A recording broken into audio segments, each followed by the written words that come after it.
Boa noite, tudo bem com você? Como é que estão as coisas aí? Seja bem-vindo ao canal Dinheiro. Eu sou o André Godoy. Hoje é sábado, 17 de junho de 23. Seja bem-vindo. Hoje eu passei aqui para falar sobre um assunto que é um misto de filme de terror com comédia.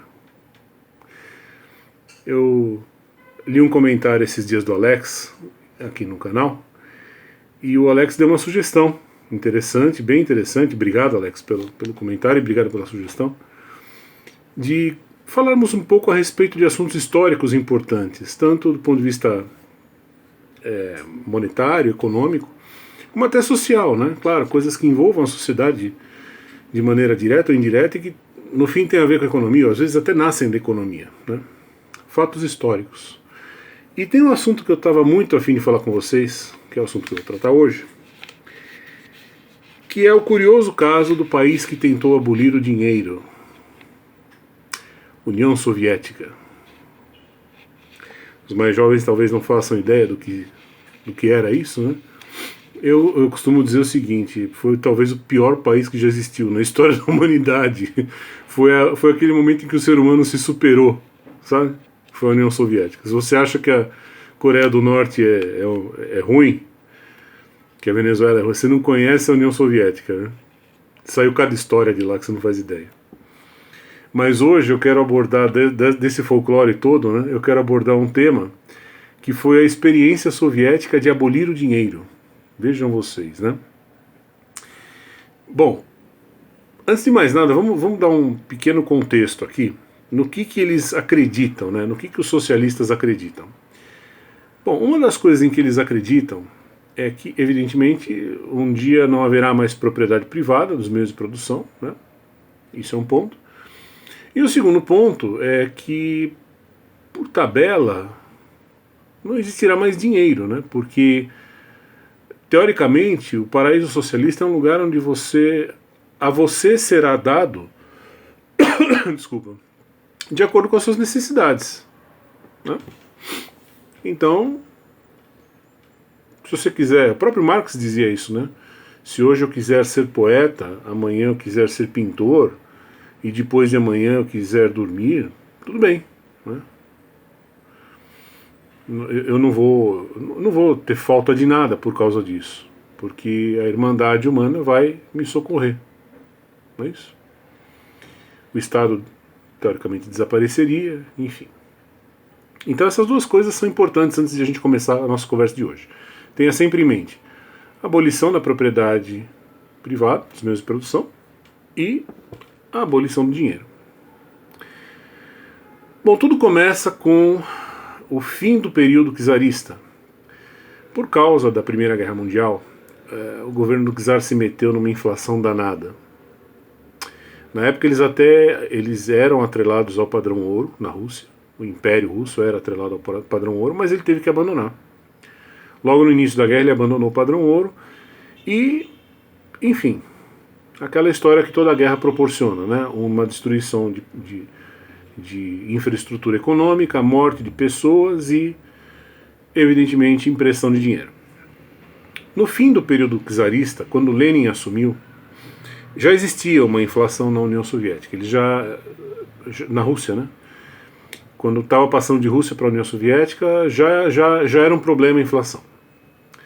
Mas até aí, tudo bem, porque o que estava em vias de ser implementado ali era o melhor modelo econômico que a humanidade já conseguiu conceber, que era o comunismo, né?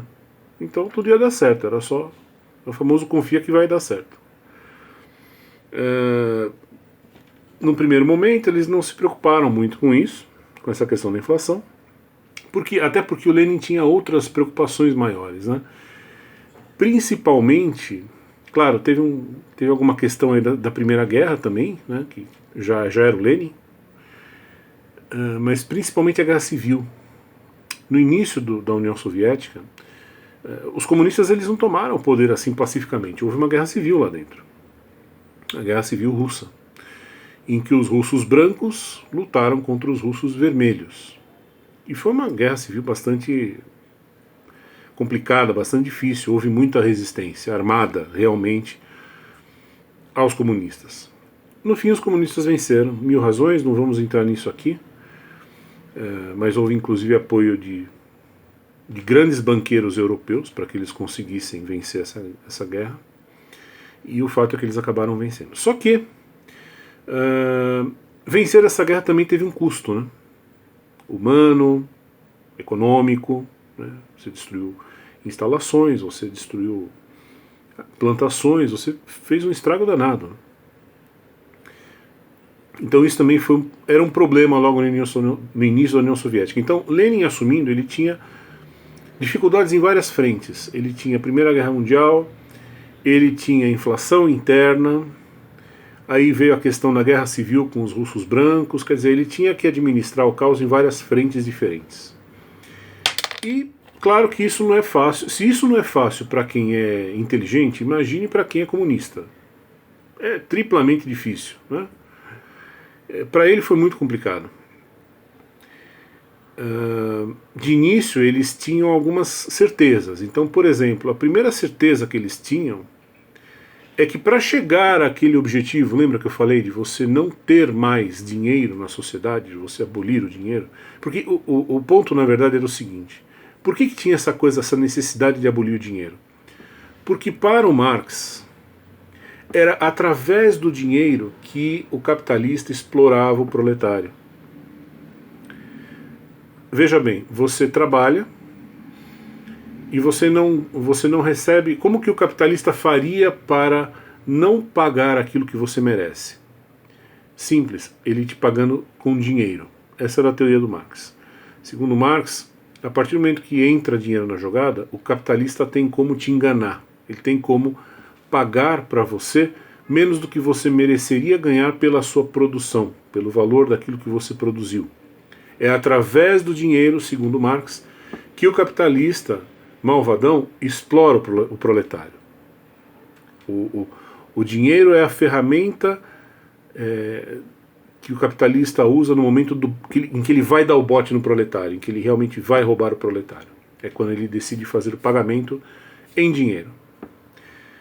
E aí entra até aquela famosa história marxista da alienação do valor do trabalho, né? Quer dizer, você produz uma coisa que tem um valor muito maior do que aquilo que você recebeu em grana, e você perdeu isso, né? Você não pode nem consumir,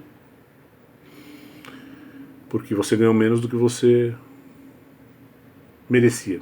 Essa é a tese marxista, em favor do fim do dinheiro. O dinheiro é como se fosse uma seringa, sabe? Através da qual o capitalista puxa o sangue do proletário. Então era importante, de alguma maneira, tentar acabar com o dinheiro. Um breve parênteses aqui. A União Soviética ela foi laboratório das coisas mais, né, que você possa imaginar. Em tudo quanto é área, da economia até a medicina, o povo foi cobaia de tudo que você imagina e mais alguma coisa, né? Se você acha que a Alemanha nazista foi um laboratório de horrores, experimente ler a história da União Soviética e depois a gente conversa. Não estou falando aqui, antes de mais nada, tá? Não estou falando aqui que a Alemanha nazista era uma colônia de férias, não é isso que eu estou falando. Estou falando que a União Soviética era muito pior. Mas voltando ao ponto. Então, os comunistas, apesar de estarem enfrentando dificuldades em várias frentes, eles era premente resolver algumas coisas, e dentre elas o dinheiro, o fim do dinheiro. E surgiu a brilhante ideia, também baseado no Marx, no Manifesto Comunista, de que assim, bom, se nós dermos um jeito no sistema bancário da Rússia, é o primeiro passo para acabar com essa história de dinheiro, né? Você não pode acabar com o dinheiro enquanto tem banco lá fora, concorda? E uma curiosidade, como a Rússia era um país que tinha um sistema bancário muito concentrado, isso já na época dos czares, né? Tinha 12 bancos, imagina. Conhece algum país assim? Tinha 12 bancos, então para os bolcheviques, nacionalizar os bancos foi a coisa mais fácil do mundo, porque é nacionalizar 12 bancos, nada mais, né? Nacionalizaram os bancos, Só que deu uma bagunça danada, porque nesses bancos as pessoas tinham conta nesses bancos, empresas estrangeiras tinham conta desses bancos. Era através desses bancos que o governo da Rússia tinha pego dinheiro emprestado com credores internacionais. Então, imagine só, quer dizer, é a mesma coisa que você pegar um banco do Brasil hoje, quer dizer, lá dentro tem de tudo, tem o dinheiro de todo mundo, tá lá, e tem débitos, e tem créditos, e tem obrigações, e tem tudo, né? Mas os bolcheviques, eles resolveram isso de uma maneira muito simples.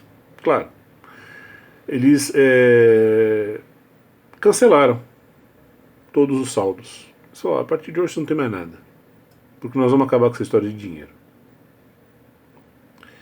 E disse isso tanto para quem tinha algum dinheiro depositado ali, um trocado, empresas, credores internacionais receberam a notícia e falou: a partir de hoje, nós aqui não devemos mais nada a vocês malditos imperialistas. E deram um pé na bunda das dívidas do governo russo. E foi a primeira tentativa. Só que semanas depois, eles acabaram tendo que voltar um pouco atrás nisso, porque eles perceberam que, assim, no dia a dia é muito difícil você acabar com o dinheiro imediatamente, né? Você tem que ter um substituto para ele. E eles não tinham pensado nesse pequeno detalhe, né? Qual ia ser o substituto do dinheiro quando eles finalmente tomassem o sistema bancário e fizessem o que fizeram. Eles não pensaram qual vai ser o substituto do dinheiro. E aí engasgou, né? Porque, queira ou não, você tinha agricultura ainda capenga, mas produzindo alguma coisa, ainda tinha alguém lá trabalhando, tinha gente exportando mercadorias para a União Soviética, enfim, tinha de tudo, né? Como é que você faz o pagamento disso? Se você pretensamente você aboliu o dinheiro. Então os caras falaram: bom, erramos, né? Desculpa aí. Então vamos fazer o seguinte, vamos, sei lá, talvez ligar a impressora. A gente liga a impressora e essas obrigações assim mais chatinhas, de curto prazo e tal, né? Enquanto a gente não arruma um substituto para o dinheiro, a gente imprime grana e vai usando e tudo bem. Só que isso, imagine só, né? Você tinha a Primeira Guerra rolando numa das frentes, você tinha guerra civil lá dentro custando os tubos de dinheiro, porque custa, né? Lembra que eu falei da Guerra Civil Americana? Custa dinheiro. Enfim, só pepino, né? Os caras falaram assim: bom, vamos imprimir. A gente, com esses rublos que a gente for imprimir, a gente honra essas obrigações de curto prazo, enquanto a gente pensa no substituto para o maldito dinheiro. Só que as coisas não foram muito nessa direção. Por quê? Porque em outras frentes da União Soviética, medidas comunistas estavam sendo tomadas. Então, por exemplo, eles estavam estatizando, enquanto estava rolando esse negócio no mercado financeiro da União Soviética, eles estavam, por exemplo, estatizando ferrovias, fábricas de cimento, confecções, fazendas, tudo isso que você possa imaginar, né? Porque também tem a premissa de que não haverá propriedade privada dos meios de produção. Lembra que eu falei no início? Essa era a ideia. Bom, estatizando essas outras empresas, e começou a vir problemas desse lado também. Por quê? Porque essas estatizações, elas não levavam em conta uma coisa muito importante: o know-how. Vamos supor que você tem uma granja, tá? Você produza ovos. Vamos supor que você é um comerciante de ovos. Um modesto comerciante de ovos. Simples, tá? Queira ou não, você tem muito conhecimento dessa área. Para você fazer isso direito, profissionalmente, você tem que entender a alma do negócio como ninguém, né? Você tem que saber avaliar quando a galinha está doente, quando ela está bem. Nossa, milhões de coisas. Não é simples. É simples para quem é de fora, né? Você pega um idiota que nem eu, que foi ver uma vaca pela primeira vez na vida quando eu tinha 25 anos. Então, pra mim parece fácil, né? Porque assim, como eu não entendo nada, a minha ignorância é enorme, então eu sou levado a crer que, ok, é fácil você cuidar de uma granja. Né? Porque a minha ignorância é tamanha. Perdão, entrou aqui uma chamada.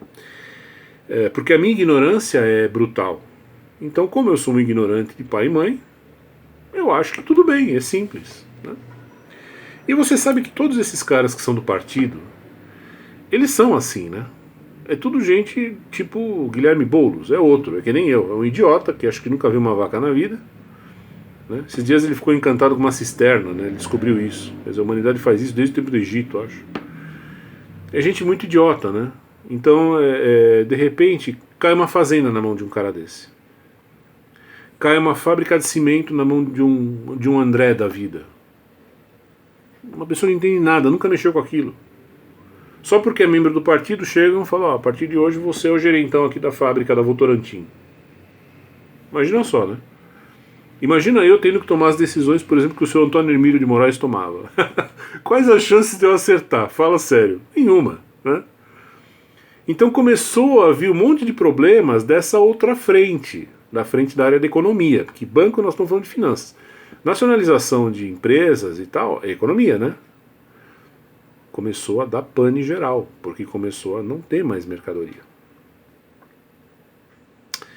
E aí a coisa apertou. Por quê? Porque não ter mais mercadorias, não ter mais como produzir roupa, comida, cimento e tal, afetou sobretudo a guerra civil.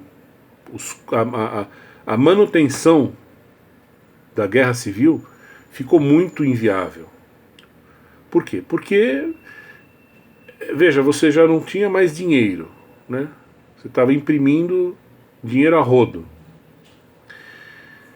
Você não tinha mais como contar, por exemplo, nesse momento, os soviéticos não tinham mais como, por exemplo, recorrer ao mercado internacional para financiar seus esforços de guerra. Por quê? Porque quando eles nacionalizaram os bancos, lembra que eu falei? Eles deram pé na bunda dos credores da Rússia, dos credores internacionais da Rússia. Eles deram calote. Então, evidentemente que esses credores não querem mais saber. Os soviéticos não poderiam voltar lá, bater na porta e falar, me empresta mais uma grana. Não dá para fazer mais isso. Você fechou as portas com o cara. É o contrário do que fez os Estados Unidos, né? A própria União Soviética selou seu destino nesse sentido. Fechou as portas para o mercado internacional. Então, para financiar os custos de guerra, a coisa ficou muito complicada. Qual foi a brilhante ideia? Mais impressão de dinheiro. E evidentemente que isso começou a escalar, né? Porque, veja, a produção de mercadorias cada vez diminuindo mais e a produção de dinheiro cada vez aumentando mais, é óbvio que cada produto que você tiver na economia vai custar, na média, muito mais dinheiro do que custava antes, né? E a inflação começou a escalar. A inflação que já tinha começado alta no início da União Soviética, no fim dos czares, ela alçou o voo, foi embora. Pra vocês terem uma ideia, eu anotei aqui em algum lugar, eu peguei de vários livros isso. Olha, pra vocês terem uma ideia, em 1916, um ano antes da Revolução Bolchevique, a inflação na Rússia era de 94%. Em 1916, a inflação era de 94%. Em 1919, essa inflação já estava em 1.376% ao ano. Era assim que a coisa estava andando. Ou seja, estava tudo meio que indo de mal a pior, né? Só que no meio disso, olha como o cara que é comunista, como ele é perigoso, né? Como a imbecilidade dele é uma coisa absolutamente perigosa. Quando a cúpula soviética viu esse quadro que eu estou descrevendo para vocês, principalmente o quadro da inflação, eles interpretaram isso como um sinal de que o socialismo que eles estavam implementando já estava dando certo. Foi assim que eles interpretaram. Porque o raciocínio deles foi o seguinte: o que é a inflação se não a destruição de uma moeda? Tecnicamente isso é verdade, né? A inflação é a destruição, vamos dizer, do poder, não da moeda em si, mas do poder de compra na moeda. Né? Você está destruindo a moeda. E eles enxergaram essa situação, a elite política soviética, ela enxergou esse caos todo como um sinal de que as coisas estavam dando certo, de que as medidas socialistas estavam funcionando. O que eles fizeram? Eles dobraram a aposta. Então, eles aumentaram o grau de estatização das empresas, isso se tornou muito mais agressivo e hostil, né? Se antes eles já estavam nacionalizando e já estavam encampando empresas e tal, eles aceleraram isso tremendamente, né? Para você ter uma ideia, a produção de grãos na Rússia tem uma história interessante, porque assim, desde a época dos czares, você era dono da terra, mas não da produção. Então quando você produzia, você era obrigado a levar sua produção até os czares, lá o órgão deles, né? E aí você recebia o pagamento. Mas você não era livre para... Isso já na época dos czares, tá? Você não era livre para transacionar com seu vizinho ou com quem você quisesse. Não. Tinha uma central de abastecimento e você tinha que levar a sua produção para essa central. Os soviéticos mantiveram a mesma política. Só que o que começou a acontecer? Um monte de idiotas tomando conta de fazendas, de granjas, de fábricas de cimento. Ou seja, a produção começou a cair drasticamente. Os poucos lugares que ainda conseguiam produzir alguma coisa, famílias que tinham se escondido, né, porque eles matavam os camponeses. Se você era de uma família de... Os comunistas consideram que não existe ninguém mais reacionário do que um agricultor, né, um camponês, que é dono da terra, tal, nem que seja uma vaca. Então, assim, a prioridade máxima deles foi matar essas famílias.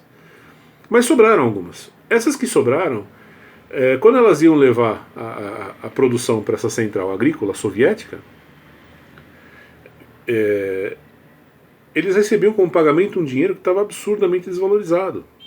O que começou a acontecer? Mesmo esses que ainda conseguiam produzir, os remanescentes, né, eles pararam de levar para lá, eles começaram a alimentar o mercado negro, ou seja, começou a faltar cada vez mais comida, roupa, tudo que você possa imaginar começou a faltar de uma maneira drástica. E mesmo o dinheiro soviético não conseguia mais comprar, porque ninguém mais aceitava o dinheiro soviético, dentro da própria União Soviética. Pra você ter uma ideia, eu peguei uns números aqui que são... É cômico, né? Quer dizer, é cômico porque não sou eu que estou lá, não é você que está lá, mas... Né? Pra você ter uma ideia, olha, em 1921, eles imprimiram, só em 1921, eles colocaram em circulação, o governo soviético ele colocou em circulação 16 trilhões de rublos recém-impressos. De novo, isso não foi um acidente. Quando eles perceberam, eles falaram, vamos acelerar o passo que a gente vai destruir a moeda. Já elimina uma das metas que a gente precisa atingir, que é acabar com a moeda, maldita moeda, que é uma ferramenta de opressão. Então só em 1921 eles imprimiram 16 trilhões de rublos novos. Em 1922 eles imprimiram, a União Soviética imprimiu 1 quadrilhão de rublos novos. E em 1923, nunca nem tinha visto esse número que eu vou ler agora, ela imprimiu 176 quintilhões de rublos. Só em 1923. Porque a ideia era pau na máquina. Vamos imprimir, vamos destruir o dinheiro. E aí aconteceu a cereja do bolo. Para pensar. Não tem mais dinheiro. Como é que você vai pagar as pessoas? Como é que as pessoas vão receber? Pelo trabalho ou pelo que elas... Você vai comprar uma alface, você vai dar o que em troca da alface? Primeiro, já não tinha mais alface. Segundo, não tinha mercadoria para fazer escambo. Eles chegaram a pensar, imagine o seguinte, olha o que eu vou te falar agora. Eles chegaram a pensar em usar sal como substituto do dinheiro, mas aí eles viram que eles também não tinham, que tinha colapsado a produção de sal também. Imagina você colapsar a produção de sal de um país. Sal. Né? Bom, então assim, para você ter uma ideia, para resumir... Em 1922, só em 22, morreram 5 milhões de pessoas de fome. Claro, porque você não tem dinheiro, você não tem escambo, você não tem nada, acabou tudo. Que gênios, né? Que gênios. Aí depois desse enorme massacre, o Lenin veio e falou, ó, gente, desculpa aí, viu, a gente se entusiasmou. Ele fez um texto, ele fala, várias vezes ele cita a palavra entusiasmo. Ele fala, a gente se entusiasmou, né? Então, aí vamos fazer a tal da NEP, né? Você já deve ter ouvido falar, Nova Política Econômica do Lenin, que aí ele voltou atrás em várias coisas e tal. Mas é isso. O país que tentou abolir o dinheiro. Então, de um comunista você espere tudo. Não acredite que há limites, porque não há. Se você acha que existe limite, assista esse vídeo mais de uma vez e você vai se convencer de que eles não têm limites. Tá bom? Então é isso, olha, um ótimo sábado, uma ótima noite de sábado para você e a gente se fala, tá bom? Até mais.